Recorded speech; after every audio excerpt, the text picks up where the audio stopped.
This is Stream Africa podcast coming to you from Kenya's capital, Nairobi. Remember, this is the podcast that you've been waiting for. One which will be bringing you inspiring stories of ordinary people doing extraordinary things, and of course other stories that continue to shape conversations from North to South Africa, East, Central to West Africa. You as our viewer, you can be part of this conversation by commenting on our social media platforms and of course sharing this through our social media platforms. And on Instagram we are at Africa_Global News. And on Facebook, we are at Africa Global News. And on Twitter, we are at Africa Global News without an S at the end. Welcome, I am Sam Abuya.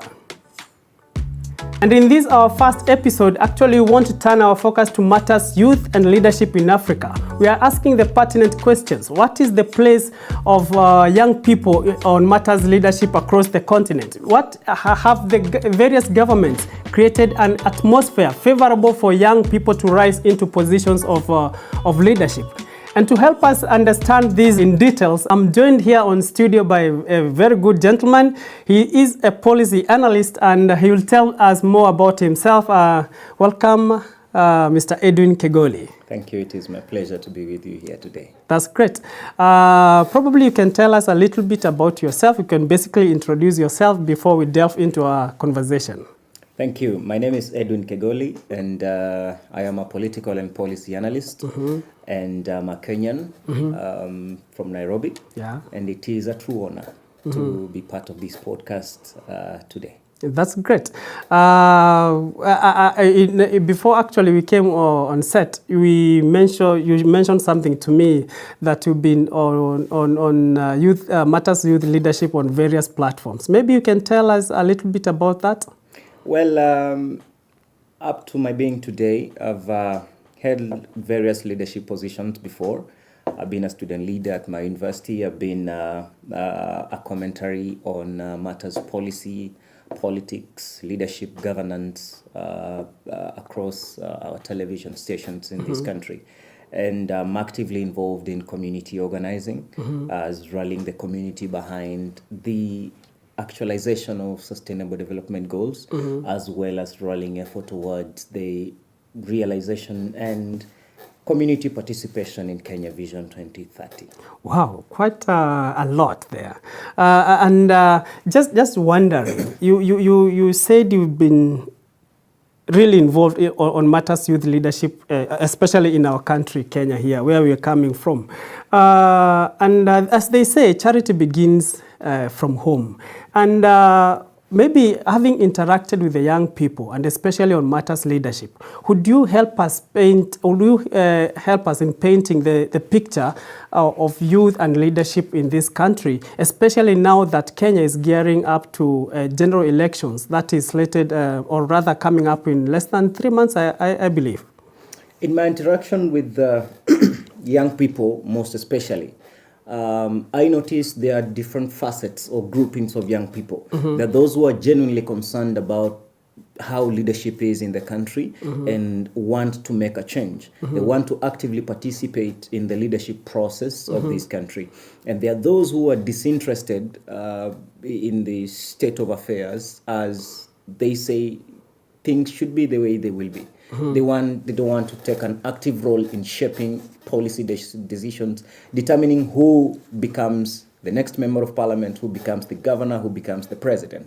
So with that sort of differentiated opinion, you find that the number of young people in this country who, according to Kenya National Bureau of Statistics, are the majority, do not actively participate in the election process. Sure. That means that young people are not taking political charge of their future. Sure. Because if you're electing a leader, then you're giving someone a mandate to shape policies on education, policies on economy, policies on governance. You are also giving somebody mandate to be in charge of public resources and the allocation thereof. And therefore, if you do not actively participate and ensure that the leader who is elected is doing the right thing, or you're getting the right leader in place, then it becomes difficult to get change going. It becomes difficult to realize the progress that should be happening. That's true. Because now the good people in the community who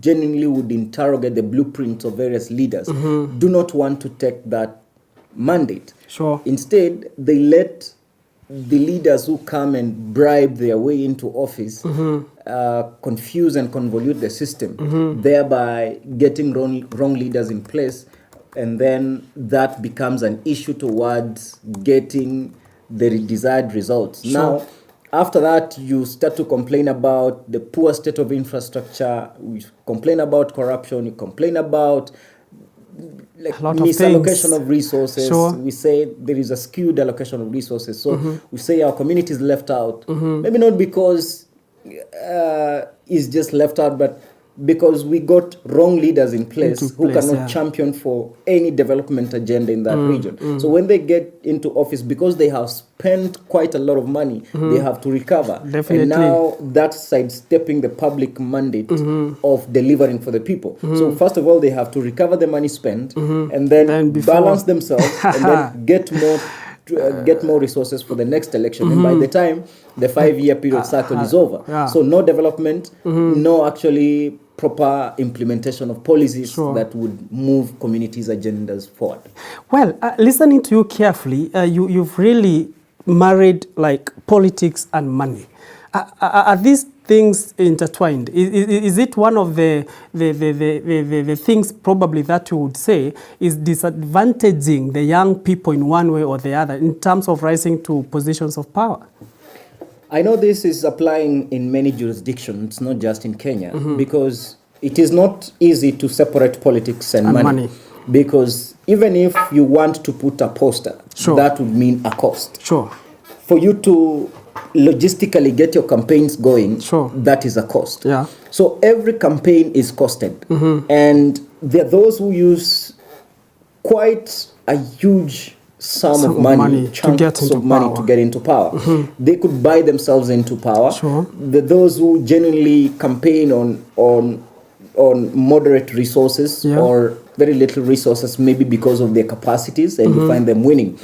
And in this case, resources everywhere are vital in terms of elections or politics, because you need to move things, you need to get advertisements out there, you need to get your team sorted. So it's quite a lot of things that touch on money. So money is the engine that drives this agenda. If you want to run an advert, that means it will be costed. If you want to move from point A to point B, you will, yes, it will be costed. So money is important, but when we misuse money in politics, now that brings in the negative aspect of money in politics. All right? Because we want to influence the public to view our candidature or endorse our candidature when even we do not have a solid blueprint. So if and then the public can be serious about what kind of leader are we getting in place, then how much money is this leader bringing on board, then we'll be making good progress or steps moving forward. But we cannot downplay the significance of money or influence of money in politics, at least from a Kenyan perspective. I think that's very true. And we've seen this happen actually not only in Kenya, but even other countries across Africa.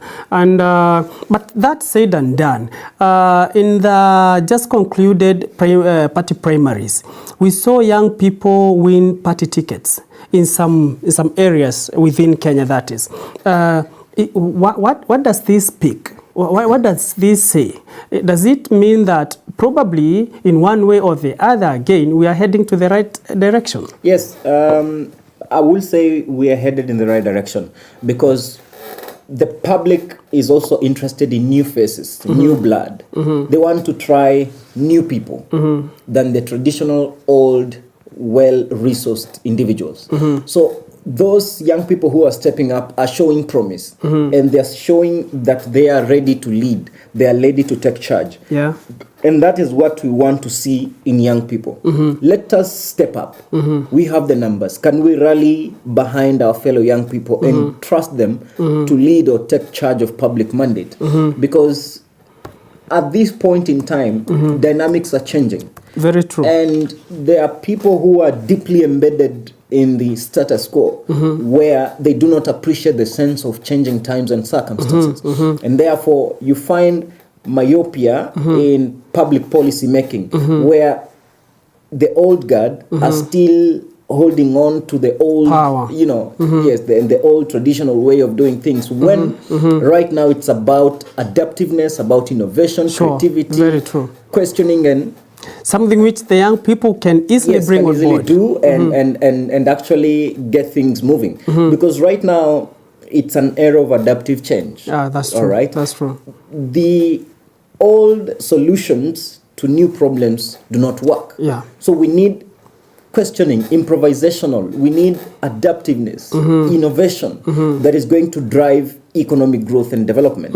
And the people who are better placed to deal with this are the young people, because they are the most innovative. They are the most entrepreneurial. Like, they exhibit a sense of resilience, So when you give young people a chance, they will perform. Sure. When you trust them to make a mistake, they will learn and they'll get things moving.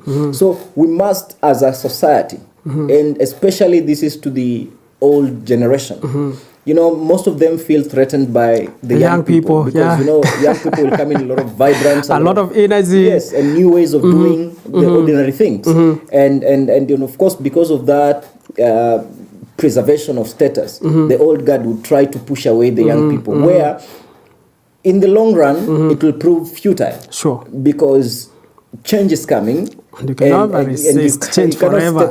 Stop it if time for change has come. Yeah. So if young people cannot be given a chance, then the young people need to create the chances themselves. Sure. So that if this old guard here denies you a chance, then I'll find a way around it and beat them in their own game, because they cannot match the innovativeness of our young people. They are just so innovative, they're just so creative in ways that are impacting the economy well. When you look at economies such as US and other advanced economies, their economies are mostly anchored on innovation, which is really driving the power of that economy. So if we can allocate resources that can, empower and support our young people at the universities, at the colleges and technical training centers, then we will be powering the future of this country presently. Okay. Talking about numbers again. Again, we take the context of our country, Kenya. It is said that the young people make up to 75% of the total population. But again, it's the young people, as you said, who have not been consistent in terms of voting. There are some talks of voter apathy amongst the young people. But it is the very same young people who come again and start complaining of recycling the old guard, as you call them, the old leaders. But look at it from the point of numbers. We have numbers. Why don't we elect one of our own? Or do we not trust the young people with leadership in this country? Yeah, that's a good question. I think as young people, what is contributing to our undoing is our tendency to get quick fixes as well. We do not want to be patient. We don't want to take time and queue and electing leaders. We want things to happen from the comfort of wherever we are. Sure. So if we can then step up and support one of our own, then that would be a good step. But when you look at the older generation or the senior citizens, they are willing to wait for longer hours on the queue to elect. Yeah, sure. We've seen that a lot. A young person would not want to spend more than 20 minutes on a queue. The queue. They want to go and direct vote. And that at this point in time cannot work because of how the system is and how the state of our elections are right now. If then it was an issue of comfort voting, then like the US, where you can vote via, say a poster or mail ballots, mail ballots, then young people could participate. But they don't want to queue. They don't want to wait. They don't want to be patient. That is one of our major undoing. And that will work to disadvantage the young people running for positions, because now they will depend on the older generation to vote for them, unless we as young people want to sacrifice and ensure that we are electing in one of our own. So if we can have some sort of patience, and our generation is, we don't want also to struggle a lot. That's we true. want to find easier routes. The microwave thing. Yes, easier route and easier ways of going around things. So we do not want the conventional way, which of course speaks to the changing tests that we want.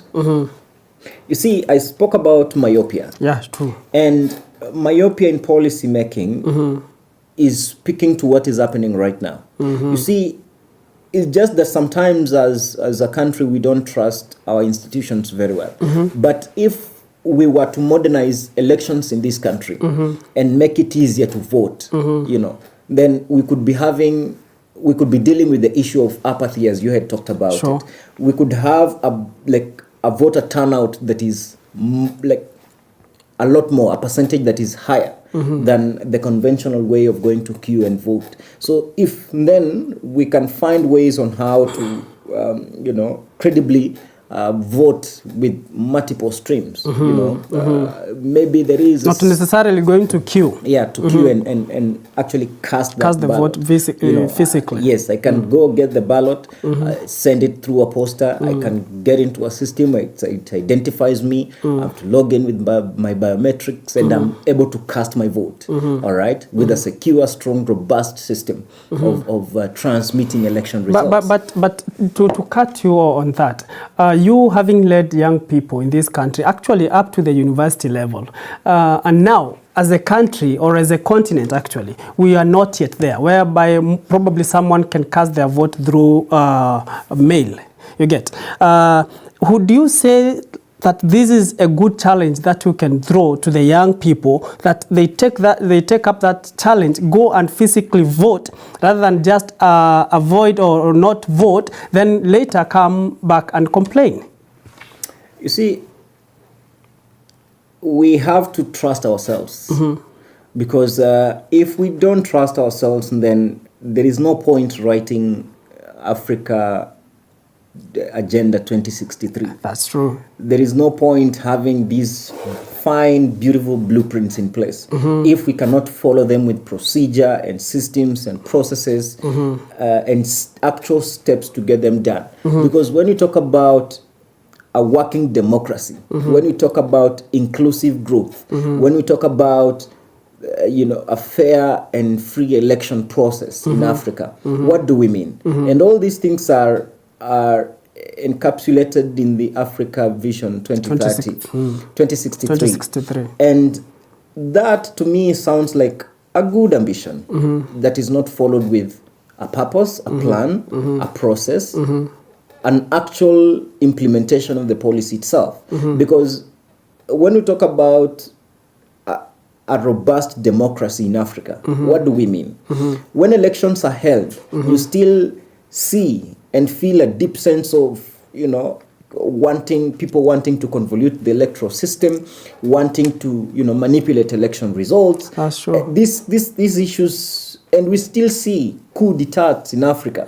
All right. Unfortunately, in this day and age. Yes. Right now, if we are looking at Africa 2063, in 2022, we should be making solid steps towards realizing Africa 2063. Right now, if we are going to realize sustainable development goals up to 2030, we should have realized quite substantial developments at this point in time. Because when you talk about the issue of no hunger, when you talk about elimination of poverty in all its forms, when you talk about quality education, when you talk about sustainable cities, when you talk about livelihoods, income, economic growth and development. These are things that touch on people and they improve the living standards of people. And when we talk about living standards, that means that mama in the village can afford a health insurance. That's true. When she falls sick, she can walk into a hospital and get treated. That student who is coming from a remote area in this country has a fair chance at an education as a student who is living in Nairobi. In the we capital must city. equalize these chances so that every Kenyan has a fair chance at life. But as things are right now, not all students going or attending our secondary schools has a fair chance at an education. You'll find secondary schools that do not have equipped computer laboratories, that do not have science laboratories. And these students are supposed to sit for the same exam at the end of the year. They are examined under the same parameters when the teaching conditions are very different. Fundamentally different. So how then do you apply the same standard for a student in Sareboy Center with a student in Isiolo? More probably, just to for the context of our continental audience, you can help them understand what you mean when we say Isiolo and Starehe Boys. Of course, Starehe Boys Center is a national school in Kenya, and one is yes, and a day school in Isiolo, which is a remote area. You know, that has challenges in terms of accessibility, in terms of road network, the general infrastructure, as I spoke about, some schools not having equipped computer and science laboratories. And these students are supposed to learn and be examined in the same exam.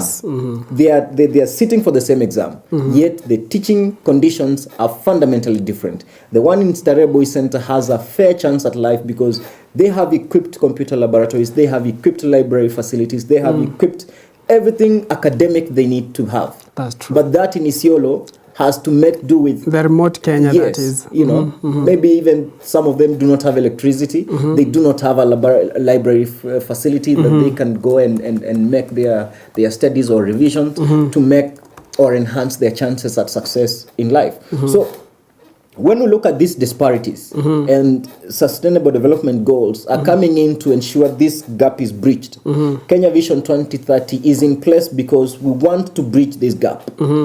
Africa 2063 is in place so that we can cut in half or completely eliminate these disparities. And it's not just Kenya. You could go to Uganda, you could go to Nigeria, you could go to Algeria, you could go to South Africa, Botswana, whichever country you want to think about. You'll find the exact situation I'm talking about, only that it is in the context of those countries. So if our governments can be good enough and allocate sufficient resources to education, to agriculture, to manufacturing, because when you talk about manufacturing, that means production. That's true.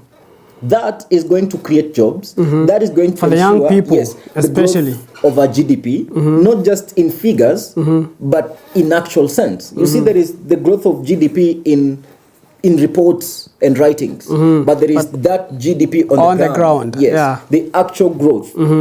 This GDP that is being reported to have grown by 7%, how is it translating on the ground? Will you find the exact situation on the ground and find people's living standards to have improved? So that's a question that every country can ask itself. So what we need to do, what governments across Africa need to do, is to find those key economic driving pillars and resource them sufficiently. You know, when you talk about agriculture is very important in Africa. You know, we have natural resources here in Africa. If we can then like resource so that, you see, when you look at, for example, the Kenyan budget, how much is allocated to military hardware? How much is allocated to these other ministries? How much is allocated to agriculture? How much is allocated to schools or education? And then, if we want to buy military hardware that we might not necessarily need right now, we could redirect that money into agriculture. We could redirect that money, which will benefit the young people and create jobs. All right, because of course we cannot downplay the significance of security. However, we could make military alliances that could make up for our budget cuts. That's true. You know, so if we want to cut, say, for example, the military budget or the national security budget or whichever docket or department that could be, we have to make strategic alliances that will make up for that cut, so that we get more people to work, we create more jobs, we grow our GDP in actual sense. That way, we'll be making progress as a country. Okay. Now, Mr. Edwin, I was looking at some statistics here, and I would say they are worrying. They are really worrying when looked at from the lenses of youth and leadership in Africa. Because numbers say that almost 60% in Africa, 60% that is of the population in Africa, are of the age of between or less than 25 years. Actually, let's say are of the age of below 25 years. But that again, looked at against the backdrop of the fact that most African leaders are of 55 years old and above. What does this say about the continent of Africa when it comes to matters of youth and leadership? You see, the older generation has successfully cultivated a culture of blocking young people who look promising and who look able to lead from getting into public spaces, because they want to maintain the status quo. And we have more older generational people in positions of leadership because, one, they have the resources to, campaign themselves into office. Number two, they have a voting bloc that is committed to voting. Number three, because they have lived in quite longer than we have, and they know how to maneuver here and there. And because of that, you find many young people are disadvantaged. And I talked about passion. We do not want to push things too much. We do not want to make sacrifices. We do not want to spend time and critically analyze what exactly the future demands us to do. So we want to do things easily. We want easy things, but we don't want to go the long way. We don't want to get to the mud, and get our hands dirty, get our feet dirty, and come out with success. We want to remain clean and get a lot of reward. All right. So sometimes change always comes through struggle, through hard work, through persistence, and that is an aspect of quality that we are lacking as young people. So you find the older generation, they have the patience, they have the know-how, they have the resources to mobilize votes to office. So that is counting negatively on us. But if we resolved that we can get things done, we could change things, then you'll start to see a difference. But then again, it also comes down to us young people. If now we are running for elective office, how ready are we to step up and mobilize, rally other young people to vote for us? You see, this older generation are our parents, they are our brothers, they are our sisters, they are our fathers. So also, if we can find a way of convincing them that vote. We are your sons and daughters, this is the time for us. Because when you take us to school, you expect us to become some people. And better people. Even if I get old, I'll start from somewhere. I'll start first of all being a young Kenyan.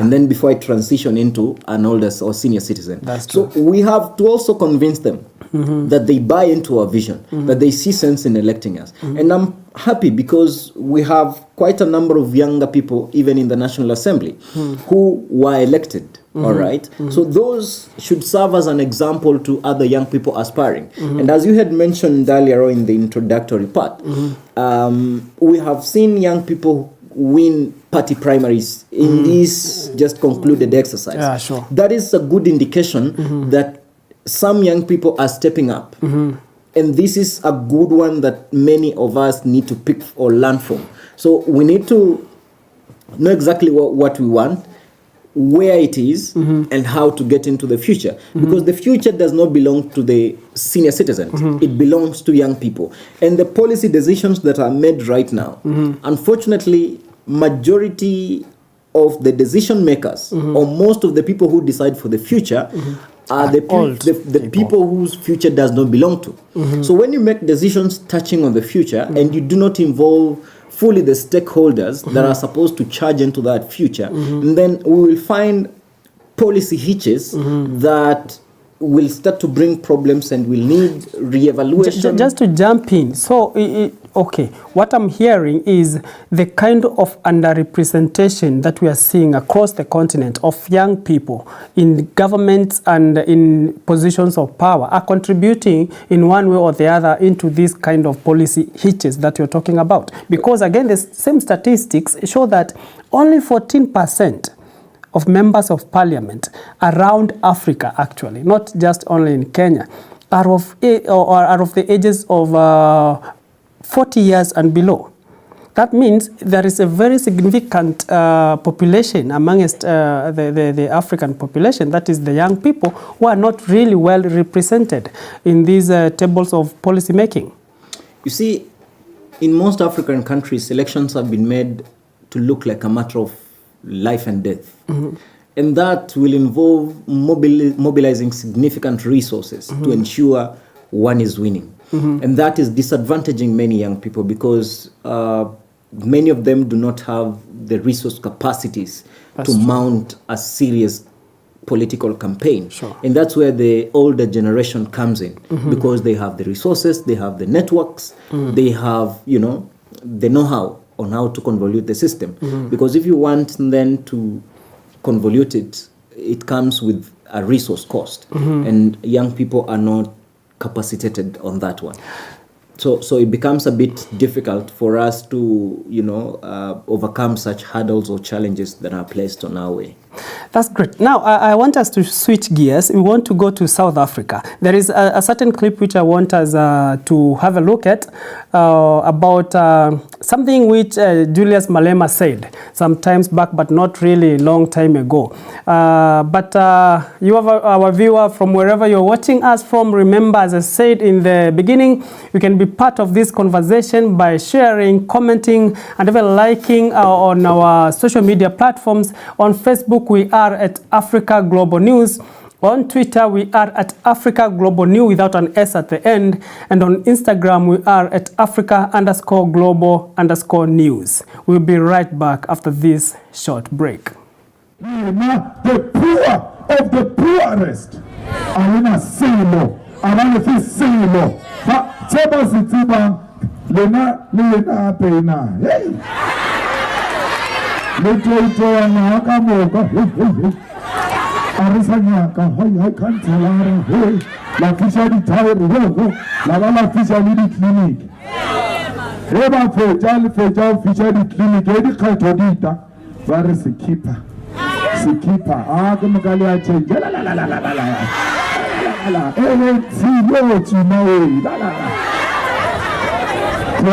rapa di keeper, Fetavocamo Sovanavana. Rapa di feed parcel of Fetavocamo Sovanavana. Okabar Nijagari Khatofela. Kalifari feed parcel, got election fella. After the election, by you, after 5 years. Welcome back.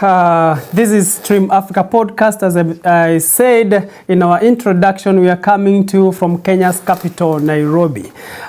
Before we took a break, we've seen this clip which I was talking about on what Julius Malema said. You as a young leader, you as a policy analyst, as a political analyst, someone who has interacted with very many young people out there, what do you make out of these Julius Malema's sentiments? You see, when you talk to most people or most young people, they do not see elections as a means to better schools, affecting the policy decisions that would shape the economic status or would make life a whole lot better. We see it as a chance to make money. We see it as a chance to cut shortcuts. So if we re-examined how we look at politics, elections, not only in Kenya but also Africa, then the whole spectrum would change. Because if you're electing a member of parliament, an MP, according under the Kenyan Constitution, is tasked with three main functions. That is to legislate, to oversight, and to represent. That's true. Legislation means they will take charge of all laws that will be passing through the floor of the House. And will come back to govern these people. Yes. Laws touching on the budget, the economy, touching on every aspect of life. All right. So it is such a serious position that we need to get serious leaders in. If we make jokes or if we don't take it very seriously, that's how we get substandard leadership. That's how the state of our economy stagnates. That's how we see a growing number of graduates being churned into the job market against backdrop of lack of very jobs. little jobs available to absorb the high numbers. Because when you look at Kenya National Bureau of Statistics, about 500 to 800,000 graduates are churned into the job market Every annually, year. against 150,000 jobs created. A very significant All right? gap. So you see that difference, and the question that comes to fore is, where is the difference going? Where are they going? Where are they absorbed? Now, of course, government cannot employ everybody. But the government can create a conducive environment that the private sector can powerfully charge in and absorb the difference. Because if it is easier for me to start a business, then I can start a business and employ one or two more people. That means I've already created employment, I'm paying my taxes, government is able to get revenue, and it's able to deliver on services. But if it is difficult to get a job, at the same time difficult to start a business, then that is a crisis in brewing. That's all right. Sure. It cannot be difficult to get a job and also too difficult to start a business. And starting a business means government has resources that they can fund young people to start small businesses. Because still Kenya National Bureau of Statistics reports that over 80% of Kenyans are employed in SMEs, all right, the private sector. This underscores the importance of the private sector. If government can then support the private sector in the creation of jobs, we are going to create not only jobs, but also wealth. Yeah, sure. We are going to ensure the living standards of people are improving. And then what that means is that we are charging powerfully into Kenya Vision 2030, into Africa's Agenda 63, into Sustainable Development Goals. Then we are decisively eliminating hunger and poverty in our communities across Africa. We are ensuring that every learner has a fair chance at an education. We are ensuring that our hospitals are equipped. We are ensuring that the remuneration and the benefits of our healthcare practitioners are well taken care of. Because why should we take care of judges' interests and sidestep the interest of teachers, the interest of healthcare learners? When there is an emergency of life, we do not call a judge, we call a health practitioner. This underscores the significance of our medical sector. And what we need to do and focus on is to create lasting reforms in the health sector. Why should we be having healthcare practitioners going on strike every now and then, and whenever they go on strike, lives must be lost? We've seen that happen in many African countries. Yes, because in hospitals, we have people in ICU, we have people in high dependency units. They rely on the practice and experience of these healthcare practitioners. But you'll never see somebody die because a judge did not come to attend to a court case. So why should we have a judge's salary under a charge of the consolidated fund and put teachers, healthcare practitioners under a commission that is swinging to multiple interests and at the beck and call of other people? So we need to have their salaries under the consolidated fund because of the significance and the importance of the departments they hold. And all that is anchored, someone would argue, on the kind and type of leadership that we have, as Julius Malema is saying. Yes, it of course comes down to the leadership. What does the leadership think is the priority of the country? What does the leadership think should be done to make life better? Because that health dispensary in the local village is helping to ensure that people's health is taken care of. All right. I'll continue to draw example and similarities with the judicial system. I am not in any way downplaying the significance of a judiciary system, but if then we can have judicial officers' salaries or judges and magistrates salaries under a charge on the consolidated fund, then why can't we do the same to teachers? Why can't we make the teaching profession a better profession? Because when you talk to young people, they'll tell you it's stressful to teach, all right, because it is poorly remunerated, the living or the teaching standards or conditions are poor or pathetic, as opposed to the judicial arm of government. Yet these judges have to go through teaching, have to go through teachers, have to go through schools, all right? Nobody can sit on that seat before they exhaust these very important. So would you say that from where you sit, would you throw this challenge actually? I understand that quite a number of African countries will be going into elections in the near future, actually, maybe in a few years, apart from Kenya, which is having its elections come August. Are you telling young people to step up and take up the challenge and listen to what Malema is telling them? Don't look at these t-shirts, don't look at this food, don't look at this tokenism kind of mind, and go and vote in either young leaders or leaders that you trust. Oh yeah. You see, the young people of Africa must decide really what they want for their future. And what Julius Malema is saying in the short video clip is actually true. Because we must see elections as a chance to make leadership better. That's true. Because those people are going to legislate, they're going to oversight, and they're going to represent. Most of them are also going to be in charge of policy implementation.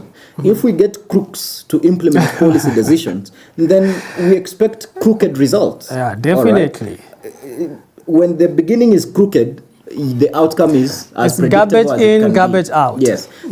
So we must see election as a way of fixing the leadership fragilities that are bedeviling the continent of Africa. And that's what young people need to focus on. Okay. The future is theirs. But what are they doing with the chance they have to make the future better? When the succeeding generation will ask us questions, and what did you do when you had a chance to make things right? Exactly. What answer will we give them? Will we tell them we were disinterested, we shied away, the process was too long? Or probably we will tell them what we saw happen in West Africa. Oh yeah. You saw that clip, and probably we look at this clip. It is of a group of young people from West Africa. I can't really remember well the country, but these young people returned these foodstuffs to a politician and demanded that he gives them jobs.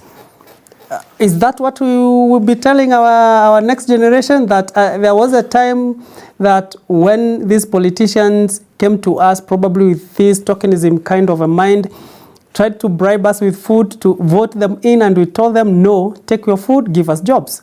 Is that the way that we should go as young people in this continent? You see, a great change also has its humble beginning. You remember the Arab Spring, the revolution that started in Tunisia, where a young man set himself ablaze because of the predicaments and challenges they were facing as a result of poor government decisions. You see, that singular act of returning foodstuffs sends a message that we do not want you to give us a daily fix. We want you to give us something tangible, something practical, long-lasting, something I can depend on. Teach us how to fish. Yes, because if you give me a packet of cooking flour right now, that will not last me 1 year. No. I will consume it today, and tomorrow I'll need more. So give me a means to get this flour. Yes, than an end. All right. Give me a means. Let me work. Let me show what I can do. Let me earn my chance. All right. Don't give me something to bribe my thinking. All right. And that should be echoed across Africa. We should refuse the urge and the temptation to get a daily fix, all right, in favor of getting something that is long lasting. If I get a job, that means I'll be able to pay my taxes. If I get a job, that means purchasing power will be growing. And when we talk about purchasing power, we're talking about actually contributing to the growth of our economy, GDP, all right? Because retail sales grow and drive our GDP, all right? If I do not have resources to spend, I can't buy, all right? Meaning retail sales will take a dent. And when they take a dent, already we are going into a recession, all right? And what we want is to see people having the ability to make purchases and grow the economy of our country. So we must refuse and learn and pick lessons from that singular humble incident of returning foodstuff and demanding that the politician brings us a roadmap on how many people he or she is going to put to work, how many are going to see their lives improve, all right? Like, how are you going to make us a whole lot better, all right, than giving us temporary results, temporary outcomes? We want something solid, tangible. Something long-term. Yeah. Thank you so much, Mr. Edwin Kegoli, for being part of this conversation, and looking forward to hosting you again and again. And to our viewers from wherever you're watching and listening to us from, this has been Stream Africa podcast, and we really thank you for being part of this conversation as well. And as I mentioned earlier again, I will repeat that you can keep this conversation going through our social media platforms. Again, I repeat the handles. It is on Facebook. It is Africa Global News. On Twitter, we are at Africa Global New without an S at the end. And of course, on Instagram, we are at Africa_Global_News. And until next time, I have been your host, Sam Abuya. God bless you, and God bless Africa.